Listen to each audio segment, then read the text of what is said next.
Sur le genre, ERA Fondation, accompagnée par ses partenaires, vient de tenir la 2e édition de la conférence active d'Okera. L'initiative est un plaidoyer pour le respect des droits des femmes et pour l'adoption de la loi contre les VBG. Salimata Ndaou et Seydou Sissoko. Moi, j'ai subi une violence psychologique. 92 morceaux de balles, au lieu de cocon. Des témoignages choquants d'actes qui ont affecté la dignité de ces femmes. Assez de femmes maliennes subissent des violences physiques et psychologiques. Leur indépendance financière leur est souvent extorquée. Rien que la semaine dernière, j'ai reçu 2 femmes dans mon cabinet qui étaient empêchées de travailler par leurs époux pour la simple raison que quand une femme a son autonomisation, elle est moins fragile face aux violences. Alors c'est notre combat de tous les jours. Nous avons comme objectif 3-0.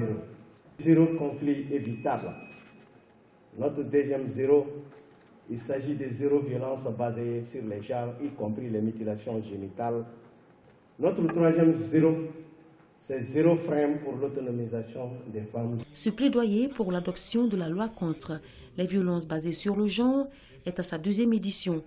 L'indépendance financière des victimes de violences est le clou de la conférence active d'Okera. Nous avons entamé le plaidoyer pour l'adoption de l'avant-projet de loi qui existe depuis 2017.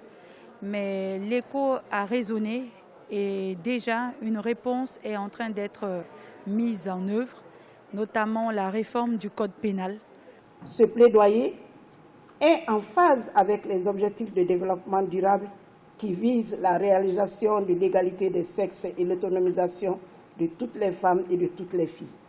À mon sens, l'autonomisation des femmes et des filles commence par la reconnaissance et le plein exercice de leurs droits fondamentaux. Nous devons nous engager à travailler de sorte qu'il y ait une prise de conscience collective de nos populations afin que les droits des femmes et des filles maliennes soient encore plus respectés et protégés. Des hommes et des femmes qui se sont fait remarquer dans la lutte contre les VBG ont reçu des prix et 10 femmes victimes de violences ont obtenu des chèques de 250 000 francs chacune.